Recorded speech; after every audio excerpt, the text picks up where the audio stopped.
What if I told you that the device designed to give people with disabilities their freedom back could be turned into a weapon against them? That someone sitting in a coffee shop could take control of your wheelchair and send you flying into traffic? Well, the US government just issued a warning that this cyberpunk nightmare is now a reality.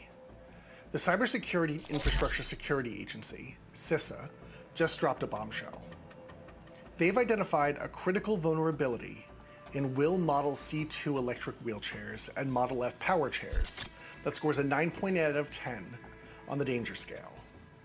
Here's what makes this absolutely terrifying. These wheelchairs don't require any authentication for Bluetooth connections. None. Zero. An attacker just needs to be within Bluetooth range, about 30 feet, and they can pair with your wheelchair like it's a goddamn speaker. Let me be crystal clear about what we're talking about here. This isn't a bug. This isn't some accidental oversight. This is criminal negligence disguised as convenience. Will, the company that makes these chairs, they made a conscious design decision. They looked at a medical device that people depend on for their mobility, for their independence, for their literal survival, and they said, you know what? Let's make it pair like a Bluetooth speaker. No PIN, no password, no authentication. Just walk up, press connect, and congratulations. You now have complete control over someone's wheelchair. You can make it go faster than it's supposed to. You can make it stop suddenly. You can drive it into traffic, into walls, send them flying off the curb. And the best part, the people who designed this, who approved this, who signed off on this, they sleep fine at night. Because to them, the convenience of not having to enter a PIN was more important than the safety of the person sitting in that chair. The vulnerability is officially designated CVE 2025-14346. It's classified as CWE 306, missing authentication for critical function, and it affects all versions of these wheelchairs. Every single one.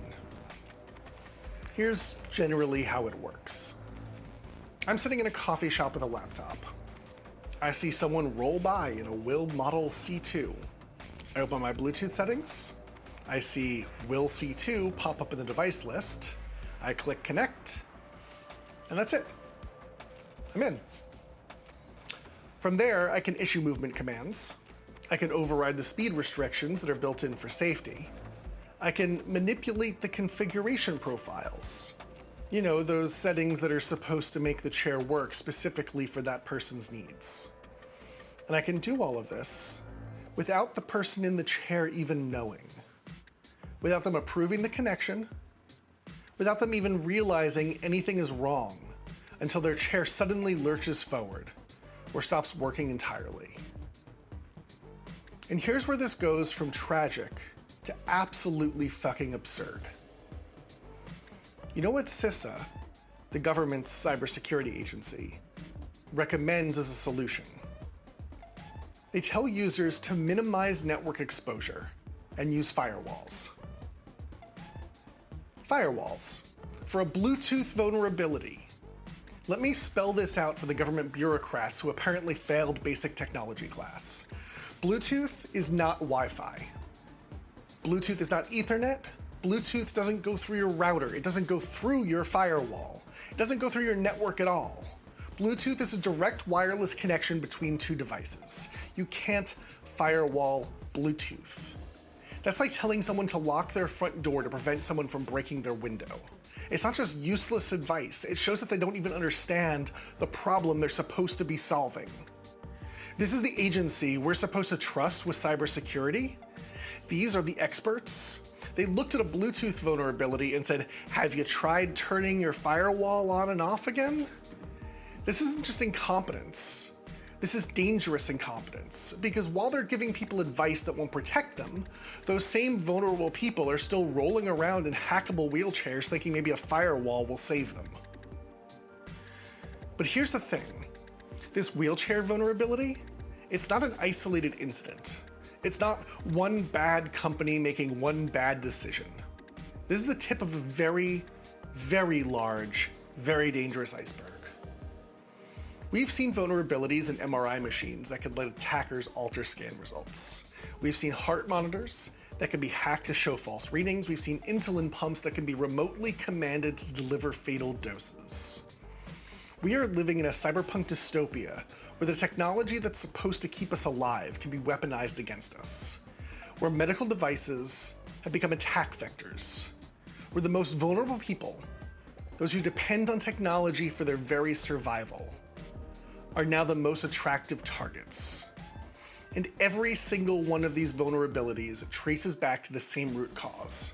Companies that prioritize convenience over safety. Companies that said, we'll add security later. Companies that looked at human lives and said, this is an acceptable risk for our profit margins. Will is based in Japan. They're not some fly-by-night operation. They're a legitimate medical device company, which means that they have quality assurance teams. They have security teams. They have a review process, which means multiple people looked at this design and said, yeah, Bluetooth without authentication for a wheelchair, that sounds fine. Multiple people sat in meetings and signed off on this.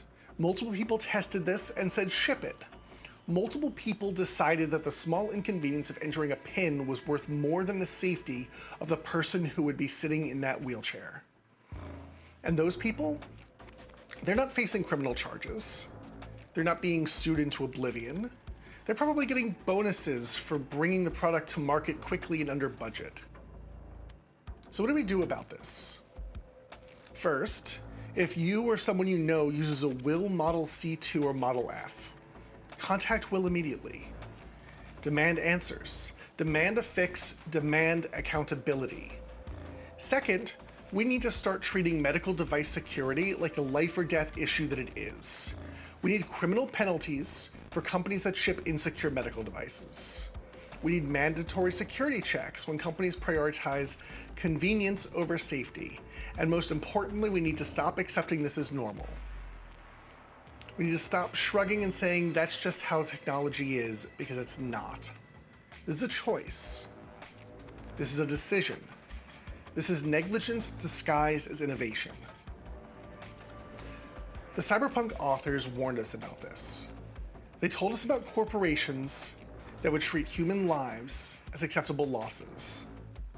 They told us about technology that would promise liberation, but deliver control. They told us about a future where the most vulnerable among us would be the most exploited. Well, that future is here. That dystopia is now. And it's not happening in some dark alley or shadowy underground facility. It's happening in boardrooms and design meetings at legitimate companies. It's happening when engineers say, we'll add security in version 2.0. It's happening when executives say, ship it now, fix it later, move fast, break things. Your wheelchair shouldn't be hackable. Your pacemaker shouldn't be hackable. Your insulin pump shouldn't be hackable, and if a company ships a medical device that can be remotely controlled by a stranger in a coffee shop, that shouldn't be a product recall. That should be a criminal indictment. Because in a world where our lives depend on technology, security isn't a feature, it's a right. And it's time we started treating it like one.